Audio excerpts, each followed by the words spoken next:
Oh, father's second chance? Daddy's second chance. Daddy's second chance. It's the difference between a father and a daddy. Some fun facts. I mean, it's not even fun facts, because they're not fun, but there's more single parent home. I looked this up, because I don't just know this. But there's more single parent homes that are mother-led than father-led. And it's like, in America, that's common now. it's like over 10 million. Yeah. More than what single fathers. I'm like, yep. He's like, Jeanette McCurdy. come on, baby. You know Jeanette McCurdy? I don't. Well, it was a girl that was on Nickelodeon because she Nickelodeon. She was on iCarly. She wrote a book about how she was glad her mom died. She was glad. That's what I was going to say. It's a different kind of hurt when you don't feel like you can receive the love that you need from your mother, because motherhood is so integral. How young was her? How young was she? Oh, her mom was like horrible to her all her life, forcing her to like do things she didn't want to do, be in space she didn't want to be in, very abusive verbally. So, you know, it was just hard to, and she wanted to please her mom, but it was killing her. Like all of us. Yeah. So that's why I'm saying it's difficult, and like a lot of people don't understand that type of anger. But it's like, no one wants to hate their parents, like we've talked about before. But when we feel let down by our parents, it's like, you have given me no space to love you. And it's like, damn. Yeah. It's like, I can't have you around me like that, because I'm not going to be well. So it's better for me to keep you afar than for me to try to keep you close. And that's so difficult. Anyways, Daddy's Second Chance. Daddy's Second Chance, chapter 8. We are just about halfway. That is halfway through. Isn't 16 chapters, I think? Yeah. Yeah. You want to start us off? Sure. And we'll probably like hit on the same points. Anyways. Pretty much I was having a Well, just the first question, since it was called Daddy's Second Chance, do you just have any memories that stick out in your mind of your dad from childhood? Yeah. That you would like to share? The earliest that I can remember of my dad, because my dad lives a few states away. So, because the first time that I remember meeting him, I was around 10 or 11, and I had no recollection.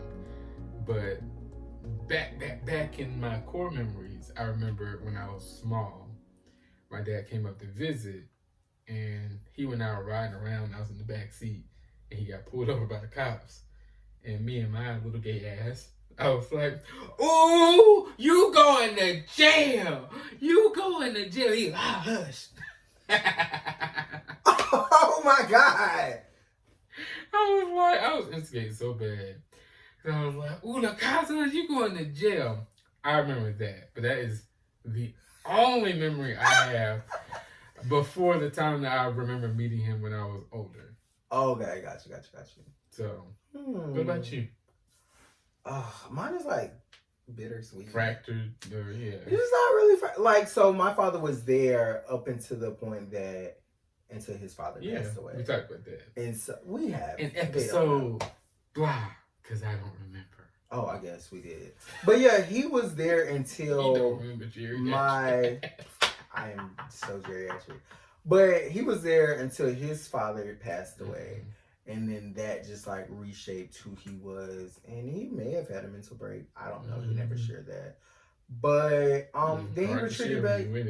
You know? Yeah. And then he retreated back home. So I just remember him just being there, and we were always in church. He was doing stuff. Church, church is life, child. But he loved to use the Bible to like try to, just as it has been indoctrinated into the African American community, to keep people in line. Oh. Yeah, so he just loved a wife submits to her husband and honor thy mother and thy father. Aside from, he skipped over the fact of what a father is supposed to do. what a husband is supposed to There do. you go. Like many of them do. Yeah, but I say there goes the My hypocrisy. God. It's not even on today. You just got to call him. Just got to call my father. But yeah. I mean, again, my earliest or a memory from childhood, and I talked about this before, has always been if I have any memory, which is so bad, and this happened so many times, it's just him telling me to put some bass in my voice. That's so sad. That's the memory. That is so sad. Because It it's like, is. all I have is you telling me not to be who I am. Yeah. That's all. I just have you not accepting me as I am. Which this was a bittersweet chapter for me because I was just like, oh, that's so beautiful. I know, right? I wish I could have things like that. And I see stuff online, people be sharing. And again, it's not that it was perfect, but they had relationship. They Right. found some space Absolutely. for each other. And that was the beautiful thing because as George was beginning to know who George was, his father also started to know who George was. And, you know, because when George talked about their older sibling, their older brother, which was not in their life for a significant amount of time, and then they started incorporating, it was like, oh, we do have things in common. This person is a part of the LGBT community, just like me. And so George kind of put the pieces together, like, maybe this is why my father was the way that my father was. And so I think, and again, even in that sense, I feel like I've always tried to give my father some grace at some points. Because it's like he said, he understood where he came from and how he got to that place of his thinking. Not saying we're accepting the behavior, because if it's harmful, it's harmful. But I also understand why you got to that point, why you behave like that, like with your dad. Again, not that his behavior is acceptable, but it's like I get how that happened. When you lost your dad, and it hurt a lot. And then also, like, I do somewhat remember my grandfather, but the main thing was, like, everybody talked about, because my father was a junior. So it's like my grandfather, my father was a junior. He wanted me to be a junior. My mother was like, oh no, absolutely not. But, yeah, like, I think my grandfather was also an authoritative figure in his life that kept him on the straight and narrow to some extent. So it's just like, when you don't have that there, and I think about in a way, because I don't talk about Again, we talked about this last time because I compared your granddad and your dad to Vonda and Kanye. Because when Vonda passed, he slowly just... And I would not, if this man ever finds this, I would not believe that he's still not going through his own personal battles with that. Are you sure? Grief is strong. No, that's what I'm saying. I'm pretty sure he's... what I'm saying is, I wouldn't be surprised if he's still not processing it. Yeah. That part. Sorry, yeah. But yeah, that's it. I mean, so yeah, for me, it was no real one core memory. It was just that. That sucks. To me. Sorry. You want me to go through all my questions? Oh, we can alternate. Okay, because I was about to say, I think this next question is kind of... well, I have a comment first. I do apologize, George, but Molly Freehole, what did he say? His nickname? Molly Freehole. Oh. He said that as bland as he could. He ain't put no seasoning on nothing. He can't try. Molly Freehole. Molly Freehole. Anyways, moving on. My first real point. Did you have any unique nicknames? Did I? I'm leaving it in there. Did I have any unique nicknames growing up? That people used to call you. Aside from my grandmother, well, again, so I told you all what my name is. What I want y'all to call me, Akeem. just refer to me as Akeem, despite how this conversation go. But like my family all calls me Sean. Like everybody. Akeem, I think I started embracing it more because I think I just realized it was something that was intimate and just something that everybody shouldn't call me. But that's me. Yeah. But and then my grandma just called me Shawnee Bonnie, and she called me that all the time. She'll call me that to this day. She's such a grandma. She will call Shawnee me Bonnie. She'll call me that to this day. So outside of that, oh my God. I think part of my father's side would sometimes call me Junior just to get on my nerves. They're like, "Oh, you like your daddy? You want Junior?" Who wasn't? But they would take it to the extreme, and I'm like, that's not my name. That's same because I look just like my dad.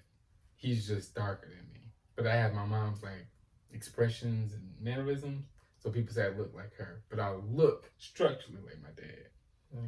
And when I go on my dad's side, since I'm not over there as often as I am on my mom's side, when I see my aunts and stuff, they be like, "Oh my God, you look just like a daddy," and I sound like him, and I laugh like him too. And which is so interesting when you don't even grow up around that parent.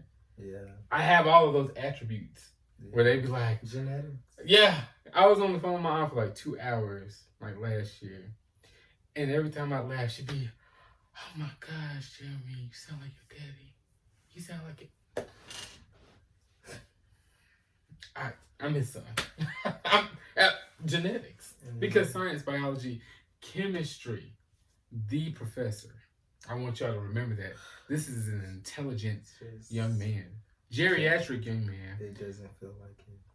He's going through life because life happens. Everybody goes through that. He's just experiencing some life. It is hard. It's a little tough. But anyway, as for me, I had many, not many, but I had a few nicknames. Because there's so much that people like to do with Jeremy. And I'm like, I'm never one of those people that's like, say my name the right way. You cannot say it that way. I will ignore somebody. What when they like, Akeem, what's up? How could they get your name wrong? It's like, but it's different if you're coming towards me and you're saying my name incorrectly as a joke. I'm like, okay, bitch. I need that. But like, you looking like I am not amused. Yeah, like again, back to that little boy. Like, I'm done. But it's interesting to know. Outside of that, like, no, if you call me from behind, you're calling me by the wrong name. I'm gonna ignore you. And I could know you're trying to talk to me. Like one time I worked at a job. You know, we can not talk about the place. The place that had less black people than a lot. Okay, yeah. Not the G, man. Yeah, It was only 2 black men, and I was one of them that worked there. And they called me by the other black person's name. Oh. And we didn't even look alike. Well, they different skin complexion, different height. You know, that's different body types. They're not looking at you as a person. And they just would call see you as black. And they would call him my name. They just see you as black. You're not a person to them. And they used to say his name wrong too. And they would call him by my name, but then also when they say his name, they say his name wrong. And they used to it made me so mad. You know how they do? I don't like that. I really don't. It's disrespectful. And it might be now and it's unaware. Moment to shout out another book, but like, and I mean, I guess it's the one thing that I remember from that book, but Chinua Achebe, Things Fall Apart. They're talking about the importance of names and all that stuff. So it was just like, I remember that. Disrespect. And I'm just like, because you're not even trying. Yeah. And that's a difference. You could see me in public like Hakeem. It ain't many ways to say my name. That's what I'm saying. It's Hakeem, and it's Akeem. That's kind of hidden. Yeah. I mean, maybe Akeem, because some people be saying. Maybe. Keem, Keemy. I have a friend, and she know who she is. I'm gonna send this to her, but she be like Akeemion, because science, make it science. I did the same thing. I didn't say Akeemion. I said Akeemium, but you know. Okay. Professor Akeemium. same deal. But yeah, outside of that, Nicknames. but if it's not a variation of that, and like I know, it's like, or somebody look at this video, and I mean, it's no way. I mean, we could try to put our names up here like to show Akeem, Jeremy, but like it's always like, oh, that's Jeremy, that's Akeem. But and I know from the Cube Bois, okay, you're watching, thanks. But that's different. That's different. But yeah, no nicknames aside from that. Sean and Shawnee Bonnie. Yeah, I had a few. Because people like to pronounce my name differently. There are different ways to say my name that I've learned over the years because people say it like that. No, it's only your way. That's the right way. You directing it at me, and if it's got the j and the, you know, I'm okay. I'm okay. Because people call me Jeremiah, Jerry, Jamal, Jerome. I think we talked about this in a previous episode as well. My family made jingles for me when I was younger with my name in it. A bunch of them. And they sometimes like to bring that up, even still. Jeremy, Jeremy, Jer Bear. They like that. And I'm like, I don't have the energy to fight with you about my name. I know what my name is, and that's what matters. What you got? I guess this question will go with the last question I just asked, kind of, sort of. Mm-hmm. But how would you describe your relationship with your father? It's been fun. My dad is just extremely stubborn.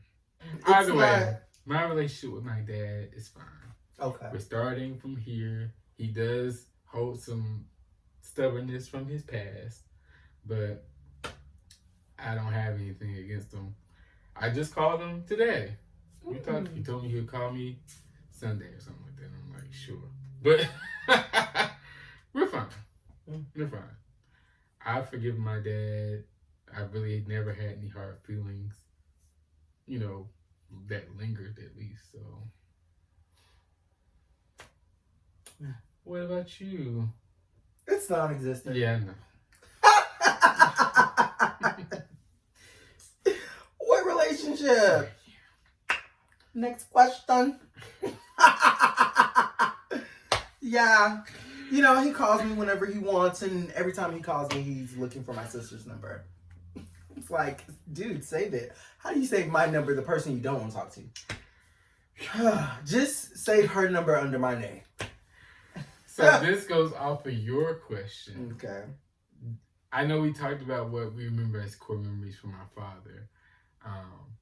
But do you remember your dad ever showing you any affection when he was around? Because in the book, George talks about how his dad really wasn't like that. He didn't really show affection like that. It was more like gift giving. We're just trying to make it look. Right. No, but later on, they developed a closer bond to be able to hug and stuff. I mean, I'm trying to think of like, and I'm like, am I making up stuff in my brain? A memory of him showing affection. This is bad, but this is a telltale sign. Hopefully I don't get too many crazy, fans like, we gotta find him and make him do right. If y'all want to gift that man with anything, give me with anything. Therapy. He needs therapy. Amen. I need therapy. Therapy. We are pro therapy on this show. But I can't remember. I feel like older, like when I got older. Really? But it was like on some, again, like apologetic type stuff. From him? We went to church. We went to Bible study. And how old were you? This was in Raleigh. This was after I graduated. Oh, you were in your 20s? Yeah. Oh. I'm thinking you was 17. I had all three of my degrees by this point. Where we went out to eat. That he paid for. You're saying that because I don't think you're ready for where we went. Wendy's. That's all he could do. But he had a moment. You felt the effort? Did you feel the effort? Or it was just like are you really trying? it was a little effort. But yeah, I'm about to say because you remind me of Cheesecake Girl. it was just so minimal. Like I'm trying to think like of when I was younger. Like I mean maybe there were moments, but I'm trying to like really pull something out. If it's not there, it's not there. I don't think I like. If it's not there, it's not there. Yeah, I don't. You don't have to find it because I know yes or no from my dad. It's a no because he wasn't around like that. Yeah. But I did have fatherly affection because I was around my granddad. He was very affectionate. Grandma on the other hand. But I was just gonna say with that, I'm sorry to say that. I was just gonna say it was in that moment. It was just more so like I accept you for who you are type of situation. Oh, okay. And it was just like, you know, we can talk and stuff like that. But it really wasn't like that. But it was just like, I think he might have just been high from like a spiritual high from church. Y'all, this was right after church. Yeah. Was it just you and him? Yeah. Okay. That was it. But you just went to something that I was gonna talk about. Grandparents. Yeah. Any members of your father's grandparents? No, he didn't know his dad. Well, you just talking about your grandfather. To be fair, my granddad, he got in Texas. So. But my grandmother, not really. Now I have memories of my grandmother. His mother. His mom. Oh, okay. But that is a whole different because that story. was another part from the book as well. Yeah. Oh yeah. Well, my grandmother, she had some issues that she had going on when I was younger. Not going to go into detail because it's not my business to share. But that was something she had back and forth to deal with back and forth. So I have some memories of that, but I never had any hard feelings about that. I was like, yeah, life be life. And even when I was younger, I was like, I don't know what you went through, but life be life. But that's my memories of my grandparents. What about you? My father's parents, my grandfather, he passed away early on. Their relationship was like, it wasn't really there. And then his mom, I'm trying to like be nice, but you know the truth of the matter is, child. Uh-oh. I don't know, you know, and I feel like my mom could probably tell this better than I could. I just get a sense of like she probably felt like, well, I shouldn't say that because I don't know. But no, okay. So what I want to say, unfiltered, we might take out, but I low-key felt like she was a hater from time to time. I felt like she didn't like my mom, and she probably felt like this is my oldest son, this is my junior, and it's like, oh, nobody's gonna be good enough for my son. Yeah, and it's like, oh yeah, you gave me grandchildren, but it's like you don't really bring them around like that, blah blah blah. Because my mom was very close with her mom.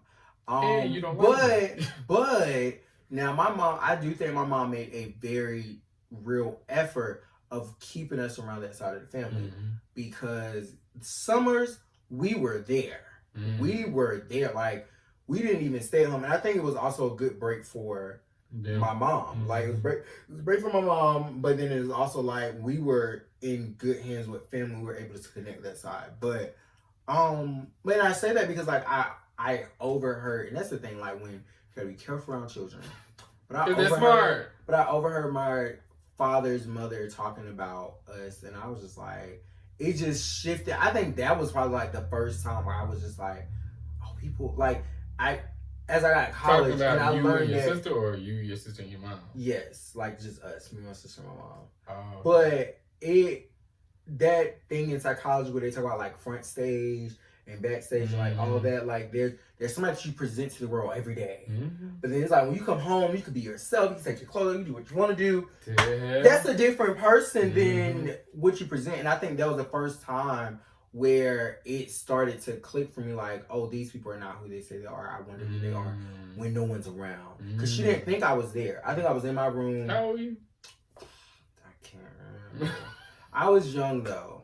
I was young. I feel like I was still in elementary, maybe. Okay, you were young, yeah. Yeah, I was young, but I just like realized, I was thinking teenagers. Oh no! I realized I was like, dang, like you know these people. And then granted, like she would give love, but it just wasn't the same. It wasn't the same as my mom's mom, and it's like you didn't feel the sincerity in the affection after a certain point. Yeah, especially after that. And I mean, when she passed away, I definitely cried. When my father's father passed, I was just so young. I was just like, I didn't really have that connection or understood the finality, if that's a word, or how finite it was, death was. I was like, oh, everybody's crying. And, you know, not understanding, though, that I guess having that bond with him in the Oh, yeah, and that bond was like not really there. Now, my mother's parents, her father was never around. I don't recall ever meeting the man. Maybe he met us like once when I was a baby, but I don't recall meeting the man. But I guess the grandparents of heaven. I don't know what it's called. I don't know. God was able to bless me with a grandfather. My grandmother, my mother's mother, got remarried to this man. His name was Artist Jordan McNair. That's a very interesting name. And he was from Red Springs, North Carolina. And at first, me and my sister did not like him. I remember the first time we met him, we had him take us to, what's that place called? Dairy Queen. Ran his pockets. Was like, why y'all say thug? But like we got photos with him, and like when I think of like my grandfather, I think of him. Like he's the man. He was in that role. He was always there. He was there for I don't know how long. Like it was like from young to like, I don't know how. I know like probably preteen or like young to like teenager, off to college type stuff. But yeah, that's my memories of my grandparents. That's my mother's side, and yeah, that was the man my grandmother married. He passed away. That was hard. That was really hard for me. I think that was like probably one of the first ones that was hard. You were in college?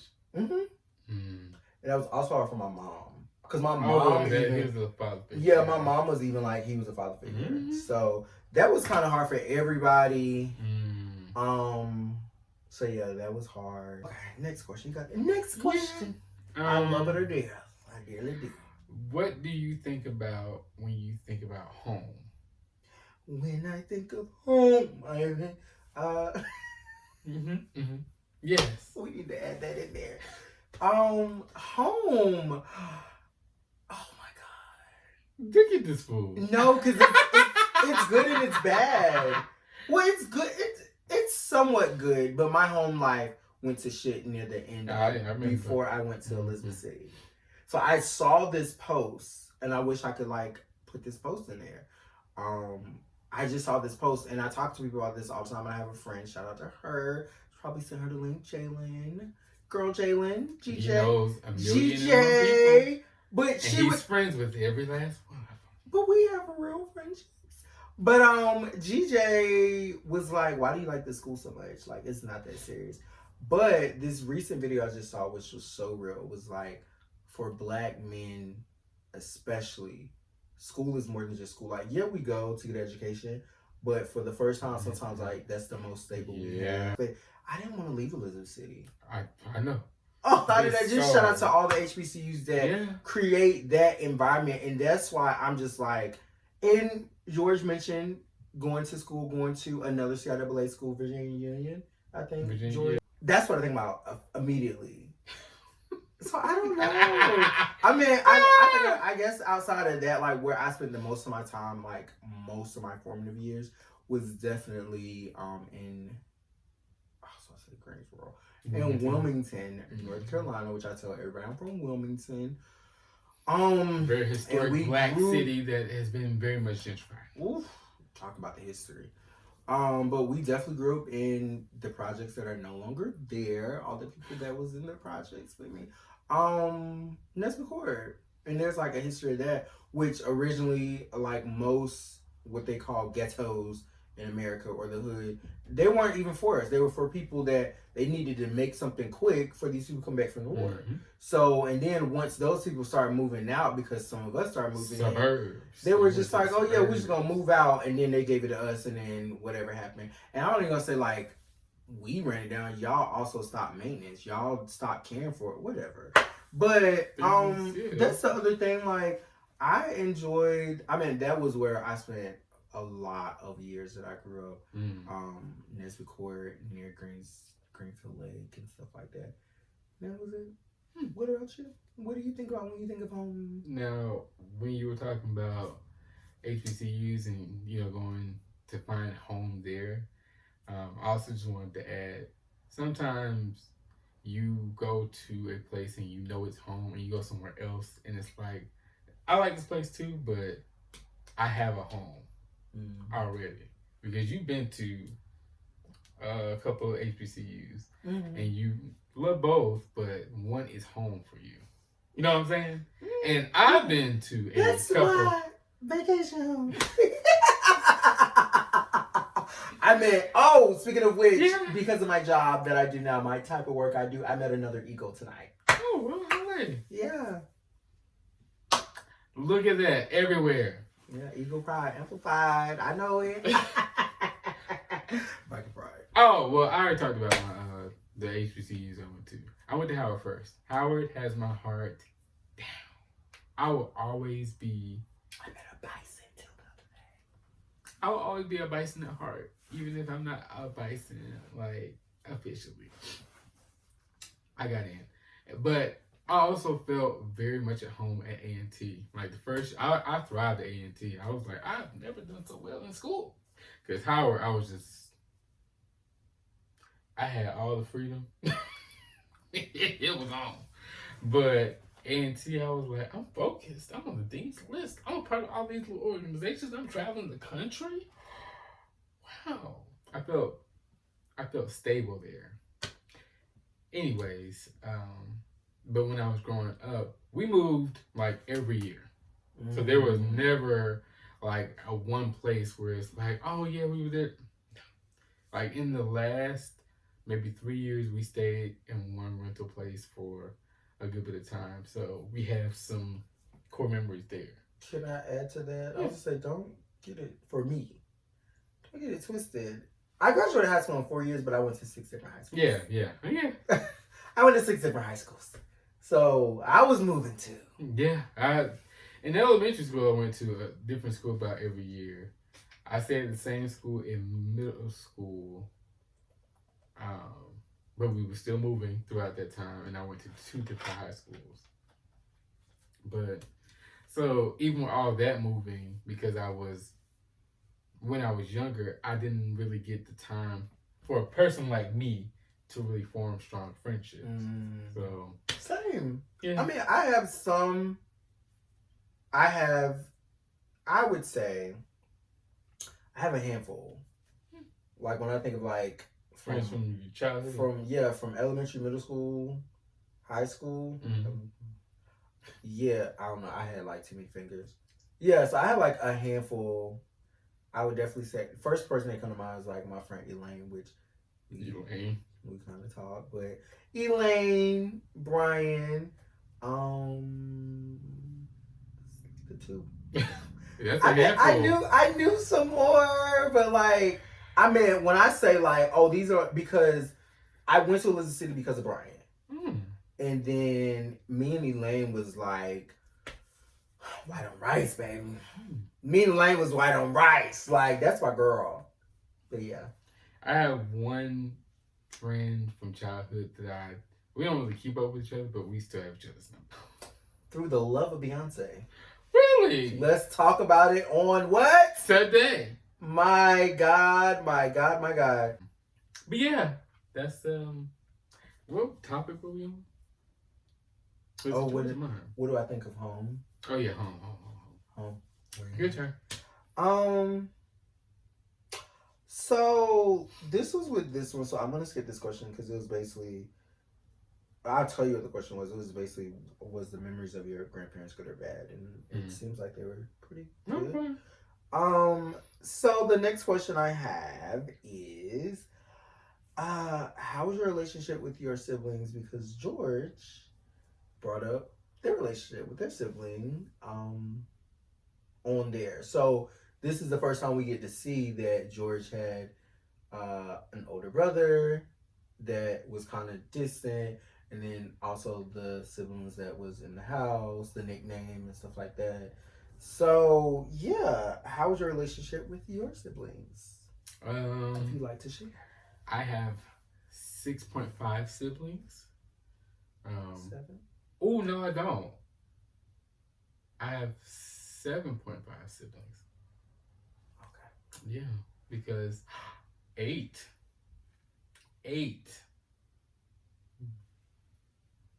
People get married. So, anyways, my mom has 4 kids. My dad has 4 kids. I am one of those. I'm glad you said something. What? I was about to say something totally wrong. Let me go back to the counting board. What you mean? Because people do be getting married. Let me count. I'm here. My sister. Uh-huh. They sister. Go ahead. I don't want to mess up your count. Go ahead and go. I'm fine. I got my numbers. I'm counting in my head. Just put some counting numbers on my head. I'm listening. How was your relationship with your siblings? I asked for my younger brother, the one my mom had after me. You asked for him because I didn't grow up with a lot of family, but I had some cousins that I grew up with here and there. They were pop in, pop out, pop in. They moved a lot too. Oh, so dang, crossing states and all that. So it was like when I got to see him, I loved to see him because it was a bunch. It was a bunch to me because I was the only child for a bit. I have a sister, but I didn't know I had a sister until I was much older than my dad. So I asked for my brother though, because I was like, I always go to my cousin's house and there's so many cousins over here, and now I gotta go home by myself. Mother, get to work. I want a brown baby. I want him to have black hair and brown eyes.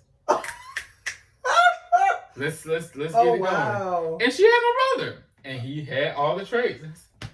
Oh. Now, did we beef? Yes. You wasn't specific. You just I just said what he looked like. I'm a child, though. I am a child. You gotta give a child some grace. Now you learned. But my brother was feisty, and I am not a very serious brother. So when he would be angry, I would laugh at him because I thought it was so funny because he was so small and he'd be trying to beat me up, and it was just so funny, which will only make him more upset. Yeah. So, and I had to watch him like when my mom's at work and we're at school, and I'd be like, "You gotta do your homework." I'm not doing my homework. You gotta do your homework. I'm not. Well, you can't watch TV. Yeah, and we just be fighting. I'm gonna have to call mommy. He don't want to do his homework. He got to do his homework. Tell him he got to do his homework. You have to do your homework.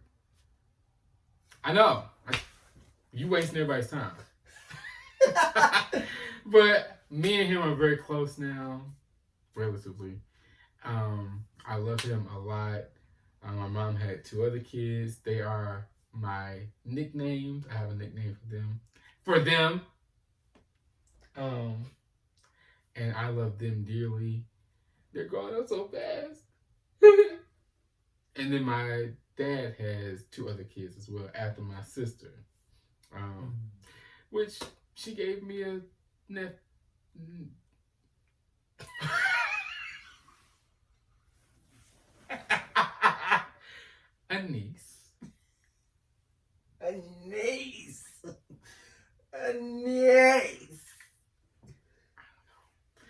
Anyways, I haven't met the child. Okay. New uncle problems. It's okay. I'll see him over the holidays. And then we have another sister and another brother who... Child, took me forever to learn my niece and nephew's birthdays and stuff, but child, I got it down. Yeah, okay, the 4th, the 21st, and the 22nd. Well, come on with it. Yeah. Well, that's me. What about you and your sibs? So it was me and my sister. Oh, my bad. And my mom got married, so I have stepsisters. I don't know them. And my dad got married, and I have a stepbrother, but that's a long story for another day. So, continue. It was me and my sister growing up, and we are 14 months apart. Irish twins. I'm sorry, 15 months. But, yeah. And they are twins. We Picture him, what are we? But pretty. We were, what can I say? Not that you're not pretty, but you know. We were, at times we thought we were enemies. Of course, like in adulthood, we're just like inseparable. I mean, even younger, like we had the sibling thing where we talk about everything. Most of the time, like we had each other's back. I feel like 99.9% of the time we had each other's back. And then my mom got married, and from their marriage, they brought us 4 brothers. So for all my life, I've been the youngest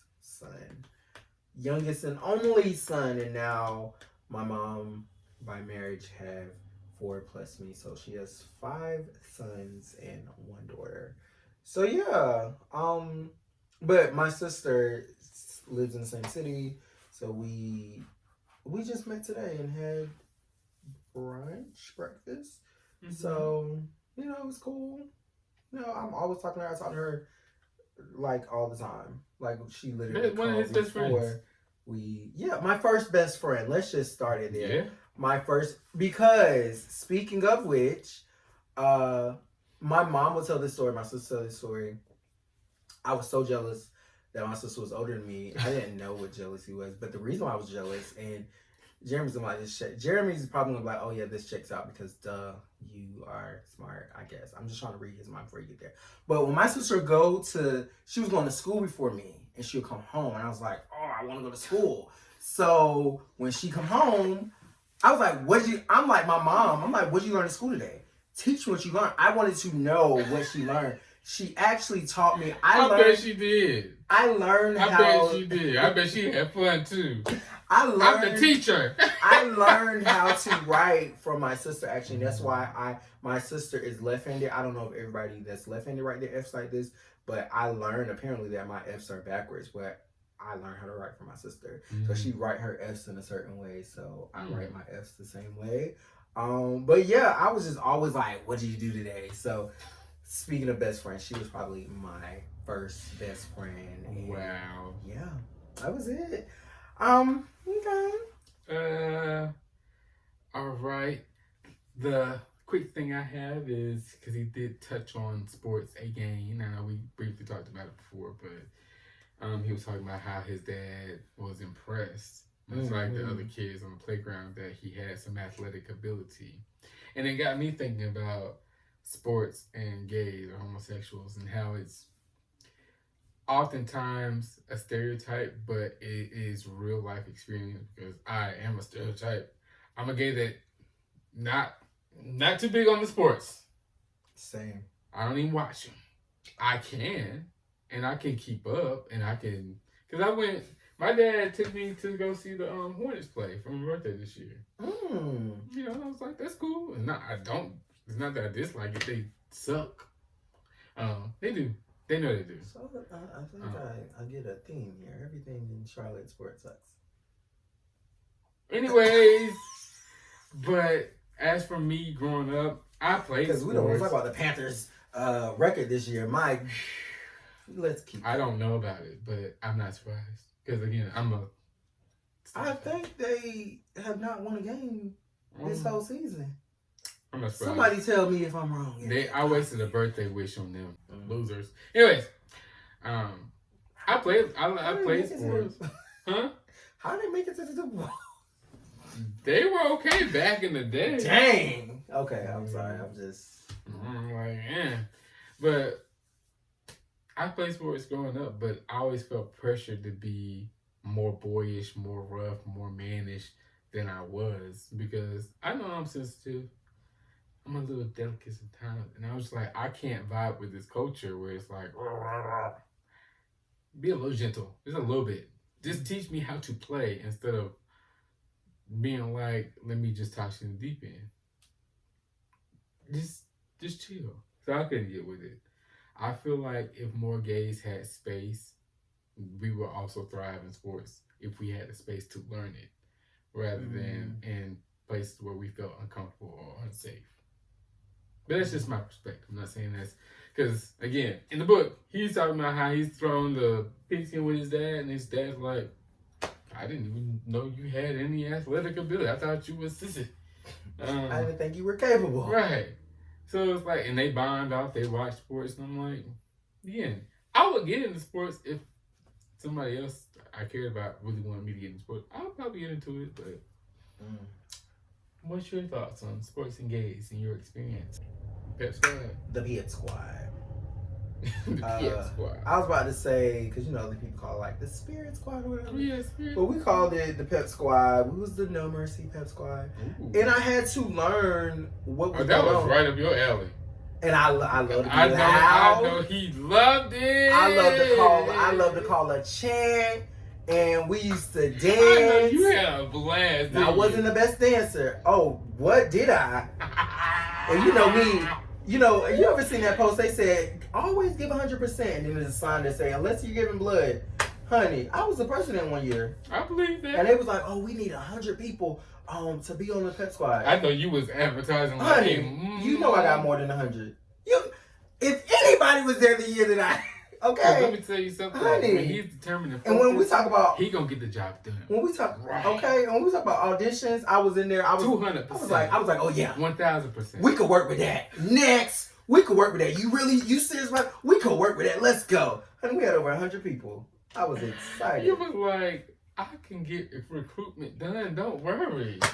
Don't worry about it. Made flyers Show me your myself. spirit. Do you love to be here? Made flyers myself. Handed them out. I believe that. On campus. I believe that. But yeah, if it's not my school, I don't care. But yeah, I would love. I think I would do it more. But yeah, because of that, I got invested in other things such as like I love card game. I could play space. I learned now, that. We not talking about game. We talking about sports. I know, but I'm just saying because I didn't excel, and we know from previous videos about how I had situations from my mom. I think we talked about that before, or if not, it's gonna come out in a video. We talked about it. Also, I don't know if I talked about it in the chapter Smile. I was elbowed, and that readjusted my smile. So yeah, I had a crossbite, not an overbite or underbite, a crossbite.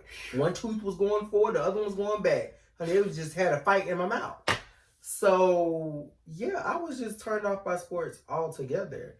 But yeah, I don't care. But yeah, I think if we do have that space, which adds to my next question, it was along the same lines. I was going to ask, do you think George and his father relationship would have been different if his father never discovered that George could play sports like other boys? Yeah. Do you have like an idea like in what ways? It just would have been that same distance where they just wouldn't have had a closer bond. Not that they wouldn't have loved each other, but they would have not found something to grow them closer to. Yeah. And that is important when having strong connections with people. Yeah. I just feel like it's I agree. Much like what you said with Brian, it's like it was my sister and Beyonce. Oh Brian, yeah. Brian. But I just feel like it sucks because it's like, as we saw, his father, it seemed as if his father really did want to love him differently.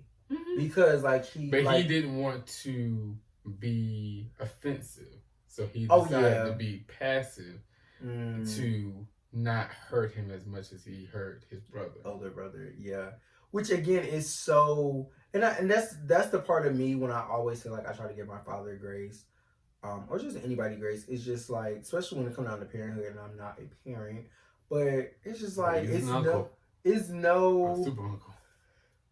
It's no handbook to that. So it's just like, again, I think his father tried to do some correcting. Like you said, like it was more so like a hands-off approach versus too much. But again, I think it was a beautiful thing that his father did learn that Because I can say that from my mom of how she approaches my siblings. Nobody's perfect. I never said my mom was perfect, but she treats them a lot gently, more gentle than she gave with me because I was the first, so I was the experimental child. You know, I'm a new parent. I don't know what I'm doing. You crying. You quiet. And I need you to be quiet now because you're getting on my nerves. But with them, she still has a lot of passion, but it's maybe not as striking.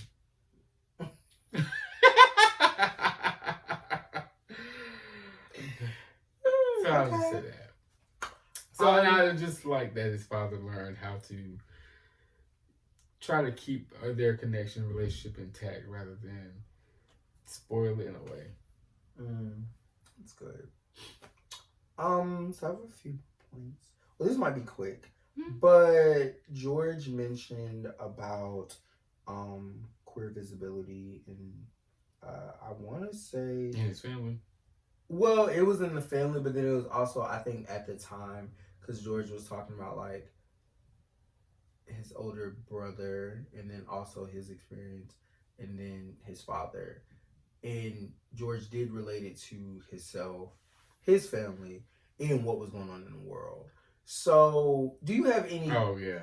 Do you have any thoughts, ideas about queer visibility, for one, and then also in that time period of 70s, 90s, and then also in the Black household? So I know that's a lot. I mean, excuse me, 70s and 90s. I mean, because didn't he talk about? I don't know how old his brother is. I thought he talked about. I thought they said they were 11 years apart. Oh, okay. But it's a bit of time.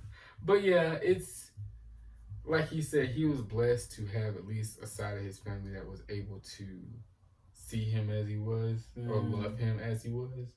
And even you said you had like a little bit in your family where someone could just love you as you are. But as we know from our history and the things that these systems and oppressions have done to us, is made us divide ourselves in these categories and boxes due to certain doctrines and dogmas. So now we start to discriminate against our own people, to not have safe spaces, because in the back of a lot of families' heads is a fear of, you know, something, you're not well or something like that. You're not, you know, you're not being able to be taken care of or something like that.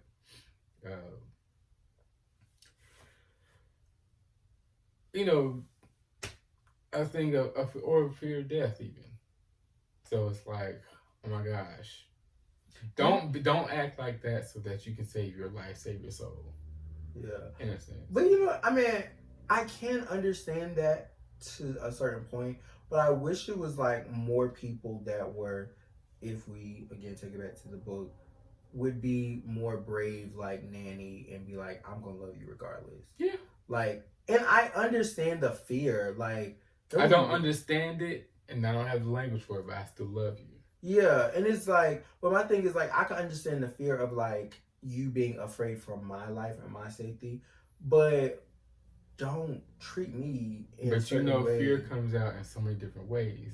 It comes out angry. It comes out shameful. It comes out hateful.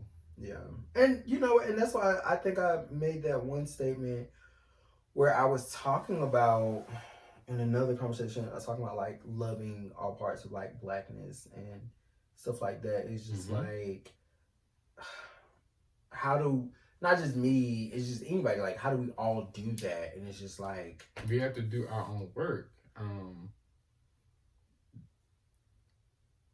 If we choose to love people as they are, we do the work to understand where they are, because it's not always the job of the oppressed to teach the oppressor. You do what you have to do to understand, or you learn from your own experiences to then pay it forward in the world. Much like how your aunt was. That's, as far as you know, that's just how she was. She learned that On the other end, there are people like, I want to be stubborn because this is what's familiar to me. I don't want to have to think outside the box. That's work. That's effort. So, there are a lot of people that are blessed with families that can take care of them, and then there are those of us that have to learn our own way and find our own way. So, either way, you're moving, you're growing. Yeah, I mean, and then outside of that, I guess what I also think about when I think about queer visibility, because I just feel like there was a aspect of what it was, and I know I forgot what the documentary is called. I know the documentary has Laverne Cox in it, and they kind of touched on queer visibility, whatever. But they were talking about through the literal lens of media. Yeah. It was like what they see and stuff like that. But like you said, it's like kind of all what people know, so they kind of react based on that.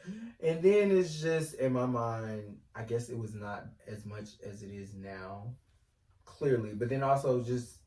Oh, I do have a point on that. Okay. From like the brother's age versus George, and then it's like, okay, things may have shifted a smidge bit. And again... And like George said, that was from a different family. So maybe his father coming into that family and seeing how Nanny was and how... His mom. Yeah. And it was just like, you know, you're going to treat my child a certain way. Right. So I think that was, again, from the father's perspective, it was just like, okay, I'm trying to react and love my child, but also do better. So... Right. And what he saw.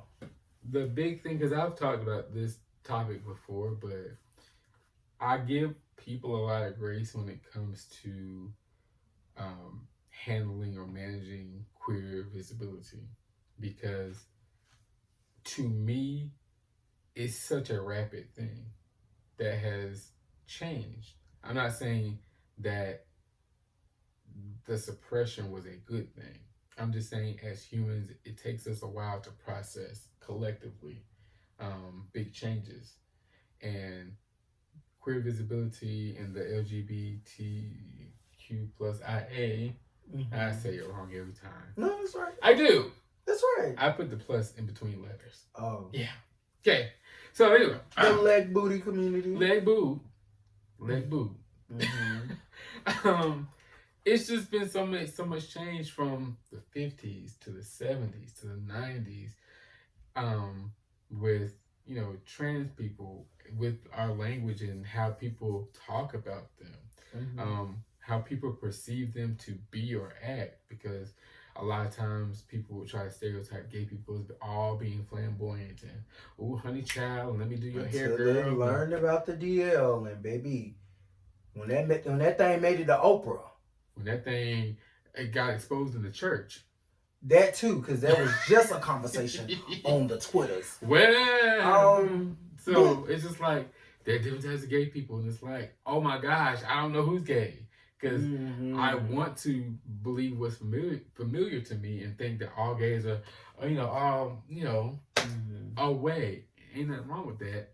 Y'all call it flamboyant, I call it ostentatious. Y'all don't like ostentatious people, because ain't nothing wrong with being flamboyant. It's being ostentatious that people don't like. But then again, this is a side note to this. This is long, I'm sorry. But then again, we gonna cut it down. Y'all don't like that because y'all spent so much time suppressing gay people. So it's like, now gay people feel comfortable and to make space for themselves. So it's like, yeah, I'm gonna throw this gay in your face because you told me so many years that I couldn't be who I am. Now I'm gonna be who I am loudly and proudly, because who are you to tell me that I'm not human?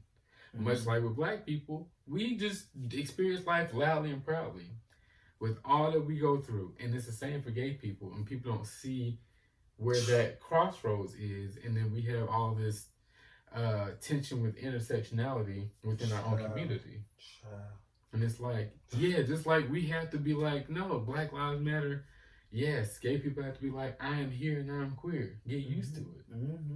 But also understanding on the human side, it takes us a while to process new things. Just like how we kind of took our time getting used to phones and all that jazz and the internet. It just takes us a while. And with something that's so contested like sexuality, because sex is so important to people. We love sex, you know. We are obsessed with sex. So something so intimate like that, and the way we think about it in the natural world, it puts people in a frenzy because like, oh, you're having sex and you're not having babies. Jealous much? Now again, you know we love the kids. I love them. I Love want some. That's a whole nother question. I know. A whole nother topic. But you know, our whole thing is we can pick and choose when. But anyway. Dated timing. Alright. So this is this might be another nuanced question. So this is going on the topic of when his father was sick, when George's father was sick. And George talked about going to visit his father because it was George's birthday. And George is like, I'm gonna have a good time. I'm sorry for you. It's like, I'm sorry to get sick right now. And he was not like this that. This is not the right. He was like, right. I just wanted to visit you because I'm going to have my party. Right. But it was a moment George described like his father's face. Yeah, he had never seen him. In that state. That scared. Right, that scared, that state. But there was like a description because George was like, I don't know if it was George, his father felt like this, my father felt like this, or my father felt like this. So my question now, and again, another nuanced question, we might just like break these parts into like special. This is just this. But it's all in the chapter. Okay. This is about health and vulnerability. Mm-hmm. So, and again, this is going to take a little imagination, but again, think about that part. But can you imagine, and I'll just say all these parts because I just sectioned this off. Can you imagine what his father was thinking in that moment? And I said, I understand the strength component personally, right? Because it's like, which this is kind of hard for me to admit, but you know, you're always strong for everybody else. But we know the things. But illness, like, did he not want George to see him like that, or was it actually ashamed of like how bad the illness has gotten, and he had no other choice but to be vulnerable? That's the thing. I feel like, of course, multiple things can be true at once. So it's like understanding why, because as he discussed in the book, and as of course we've talked about in history, the distrust that Black people have towards the medical community because of how much harm they have done and still do to Black bodies. Because even a lot of us have family members that don't go to the doctor. My granddad was like that, which is why his illness progressed so rapidly, because also a distrusting Black man. But, and a lot of times people are back and forth on the, you know, go and get checked up and stay aware. But then on the ethical side of it, and historical side of it, it's hard to tell a group of people to continue to risk being harmed in a space that's supposed to keep you healthy. So it's kind of hard. And again, I know he touched on the book. It's like, yes, keeping up with my health to like stay on top of things with my levels. And thankfully, George's younger brother, was like, I'm taking you to the hospital. Yeah, that was beautiful as well. Yeah. I mean, we gotta take care, but at the same time, coming from the background that his dad did have, of wanting to look strong, be the man, because he was that patriarch of, you know, my wife got to cook my food, and I want this to look. So he had that identity that he also wanted to keep up with. And it's like, if you see me weak, you might not think I'm strong. And now I'm able to take care and provide for you because that's what I know to do in this role that I have in your life. Right. So 2 points I thought about. The very last thing that you just said is like, and a lot of people, including myself, yes, I struggle with this. But like you said, like his father was like, if you see me weak, then you're not going to think that I'm strong. I think a lot of people, and like I said, including myself, I want to reiterate, we sometimes forget there is a strength in being vulnerable and being honest, because it's just like, How we trying to remind you? there's a muscle in like, I'm just used to doing it this way. I'm I like, got a but routine, your arm I is gotta tired. do. Honey, Your but I arm gotta is do it. tired. It's gonna fall out. Ooh, it You fell ain't off. got no WD-40 for them squeaky joints. If this arm fall off, baby, you better keep moving while you down there. Because if not, I'm gonna try to move you with this other arm and make you move and look like you you're see going. how he run himself ragged when he can just slow down so he don't tear nothing up. But again, like you said, and then wonder why he geriatric at 30. History has taught us this and shown us these things, so it's kind of ingrained. The other point that you made was about, and this is me going down a rabbit hole, but talking about the distress in healthcare, especially in America. And I want to read this book. I don't even want to mention it, but I'll talk about what I know. Because what did our girl say? You gotta know what you don't know. I forgot what she said. Know what you don't know. That's know what you don't know. But what I do know is, a lot of people have learned about Henrietta Lacks, which is a very historical true thing that we know. I personally have worked with Heli cells myself. And that happened to a woman in a family, and the amount of money that her cells have made is at this point unquantifiable. I'm just gonna be honest. Just ridiculous. They're still using her family DNA. Should be set. Even if her family got $1 for every time them things reproduce or every vow, like, set. Anyway, but that's really real. And then, but once again, another way the medical community has used and abused Black bodies.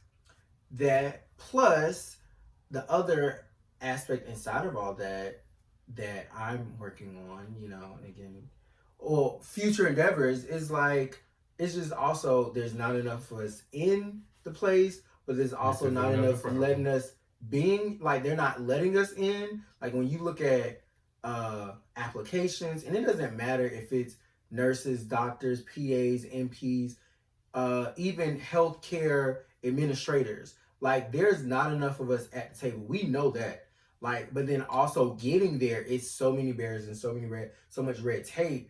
And there has also been studies, and y'all can look this up, tell me if I'm wrong, whatever. But there's been studies that talk about how health outcomes for anybody look better when you are interacting and identifying with somebody that looks like you, have your same background, same heritage. So it's just like, I understand his father. But that's the in this thing moment. With America in general. Most countries come from one group of people. America and we has are the melting pot. Everybody here, so it's such a mix. But I'm just talking about our issues. No, but I'm saying, at the same like time, what it has to deal with. It's all on top of each other. Yeah. So I mean, I agree. That's medical bias in medical. And healthcare. So, that's again a huge topic, but yeah, I definitely could identify with the father in that moment, in that chapter of like, just trying to be strong all the time, even if it is to your own detriment. All right, so the last 3 points.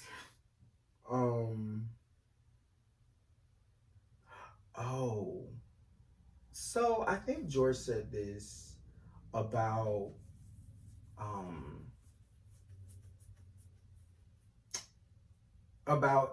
the father, about their father. Sorry, it took me a moment because I was trying to think of like how I want to phrase this. I really want to ask this question, but I think it was after the party. George had like the next few days, or I guess his father had like recovered, and he mentioned something about like he gave him a hug. The hug, but it was like taking people for granted. Okay. And so, where he felt that his dad was a little more gracious in life. He had more gratitude about life. So, as I just said, it reminds me of how we may take people for granted. And was it anyone that you lost, and it doesn't have to be a family member, that you took for granted? I mean, no, I don't feel like I've ever taken anyone for granted, because I feel like what I understood at the time was what I understood. I'm not going to regret or be shameful of a time where I was ignorant of course, there are times where I miss my granddad, and I think about questions that I have now to ask him. But at the time, I didn't have those questions. I'm not gonna be upset at me for not thinking about that because I wasn't thinking about that right then. So that's just how I feel personally. So. No, that's a question. For me, I wouldn't say. I guess I may have taken it for granted, but it's like after this last year that I have had, and I've traveled so much back and forth to work. I think because I was driving by, so my aunt used to live in Salisbury, like on the way to Greensboro. Yes. Yes. I think we talked about it. Oh, okay. But yeah, so she lived in Salisbury, and a part of me, I would go visit her when I would come up here. Yeah. And sometimes I will pick her up, come see her, let her know, call her phone, she know how to answer and stuff like that. Even though she had her own health issues at the time, and we were just talking, and I talk to her often as I can, talk to her as much. But it was like if I knew it was so close, and I wouldn't say that I ever took her for granted. I just like took the time that I had left, and I didn't realize I had That's what I'm saying. You didn't know. Yeah. But I mean, it was just sometimes I'm like, I'd go see her tomorrow or whatever. But again, it's not, you can't force yourself when you're just not there. It's like, I don't have the energy. Yeah. It's not that doesn't take away from the love. And that's I guess be the thing for me. I'm like, it never takes away from the love and the sentiment that you have towards that person, even if you didn't spend every waking hour trying to be around them, because you knew it was real every time you were around them. Yeah, absolutely. No, I agree, because I just think about times. I think about the last few times, because me and her like seafood. We've talked about it. And she likes sweets. One of the times I remember coming to see her. I was leaving Greensboro. I was like, "Is there anything you want?" Blah blah. And she told me she wanted like some fish made a certain way. Some fish. I know she wants. She did. I forgot how she wanted, but she wanted that and maybe some like shrimp something. I couldn't find a place. The only place I could find was like Red Lobster. I was like, girl, I'm just about to go get you some Red Lobster. Because again, same with like for her, the only person that's in my life that I treat like this now is my grandmother. I'm like, whatever you want, I'm gonna get it. Like, you know what I mean? Like, I'm gonna get it. And that's like one of the most recent fondness memories, like before the end, that I just like cherish, and we talked about that. Okay, so last 2 questions. Make it quick. I'm done. How are you with PDA? I don't mind PDA. Have you always been like that? Yeah, I just don't do excessive PDA. But I also don't mind it because that ain't my business. You know what I'm saying? I'd be like, I don't mind I don't do excessive PDA. Oh, unless I'm under the influence of a substance and or beverage. Because I remember this one time I was dating this guy, and we got tipsy, and we went to, what's the other alternative to crumble? It's like, I don't know what it's called. Just look up cookie places. I'm about to look it up. Insomnia. There we go. Oh, I've had insomnia. Yeah. I'm like, come on, see? But I wouldn't say that's an alternative. Only because I would say there's specialized cookies. That's all I'm saying. Oh, got you. But I was about to say, but you know, but when I think of like crumble, I think of like they have a schedule every week. I don't know. Oh, so every week is something different. So now you know. Okay. Yeah, crumble every week they have something different. Flavors, right? But insomnia is the same thing. Oh, you gonna nigga? They might let you know. Yeah, like, some people like routine. Some people like a little variety. I like both. Me too. I like a little both. Because one thing I'll always get is a regular glazed Krispy Kreme. Yeah, my sister just told me about Duck Donuts. I haven't been there though. I haven't been there. She's like, we should go. Duck Donut. Count your days. We're coming. Anyways. So you were under the influence and you were at Insomnia? Yeah, we were just like making up. And everybody was like, oh my gosh, you guys are so cute. And I was like, we are. But that didn't work out. Obviously. But obviously, I don't know. Why is it obvious? Because I'm not with nobody. And that's okay. And then there was this other guy that I dated I was about to say me neither. So whatever happened at last went video. to the movies. Went to the top in the corner. Oh yes. And again, I don't mind BDA, especially in the movie theater. Yeah. He was trying to, so you know, the little seat. And he kind of put his hand on my hand, and then somebody walked upstairs. I'm like, you were doing so much. I can't be that insecure. I've grown from that level. And I'm not saying anything's wrong with that. Yeah. But if you're going to be that scared at your big age, because he was older than me, that's fine. But you have to find somebody that's going to be scary with you. I don't, because what they going to do? Who is this? What they got to say about us? Like, is that your mama, your daddy? Like, even if it was, what was it? You grown. Yeah. And that is what you like. That's who you are. They either gonna love you or they're not gonna love you. Yeah. I'm not about to do all that hiding.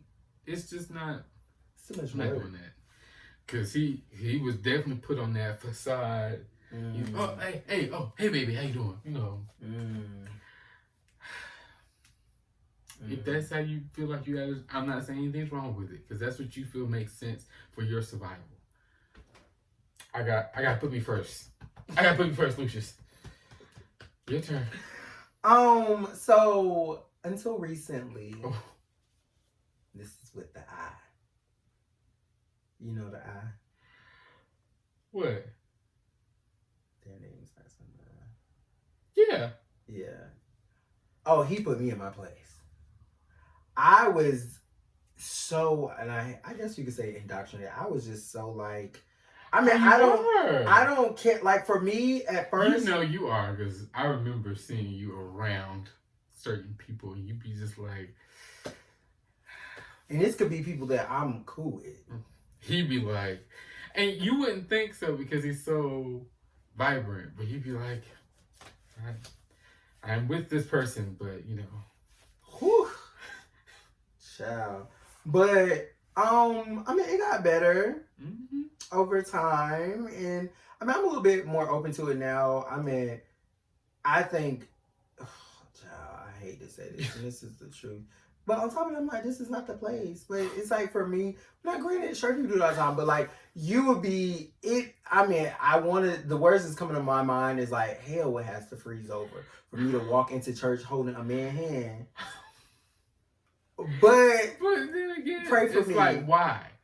Right, it is why, because pray for me, because again, pray for the church. Pray for the church, Mike. That is a word. But in my mind, a part of it is like, why would it's traditional. Why would it? It's just. It's that very. I've been in the church so long, and it's again, just like, we talked about the Bible Belt in the South. Yeah, that might be the only place that you would probably not find me walking with it hand in hand. Outside of that, like if it's out in public, the pastor could roll up on me at the Target. I'm like, hey, pastor, this is my boo. But like in the church, I probably wouldn't do it in church. You know where my church at? No shit, no. It depends on what kind of church it is, because I'm like, there's certain churches I'm like, I don't have to. I feel like my church wouldn't say anything, but I still wouldn't do it. My church, child, we might need to delete this out. You don't even know. Okay, well, you do have inklings, so well. Next question, but yeah, I'm open to PDA now, like, but yeah, before I was like, and we had a moment in public. I was just like, oh my God, no, what are you doing? Oh, yeah. He wanted to hold your hand. He was like, we're not doing that here. Like, no. And again, I've always like. No, I'm just like, now I don't care. Well, other people I've dated, we've like held hands, but it's like people, it's like, hey, no, I'll do it anywhere now. It don't even matter. I don't mind either. Yeah. It's just like, what is going to happen? Are you gonna fight me? Again, it's just. Are you gonna fight me? It's the South. All right. So last question. What? I just leaned forward. What's funny? It's like, child, I didn't see that time. And this is an even one, child. Which means I gotta edit this. I thought we was doing but at the beginning. I thought we were doing so good because I looked up. I was like, that's 22 minutes.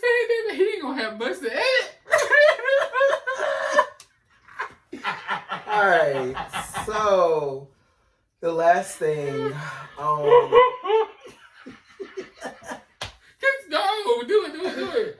It's long enough. it's long enough.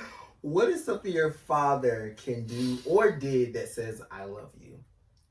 My dad has given me some space, and he's taken accountability and responsibility for things that he felt harmed me or hurt me. Maybe not harm, but hurt me.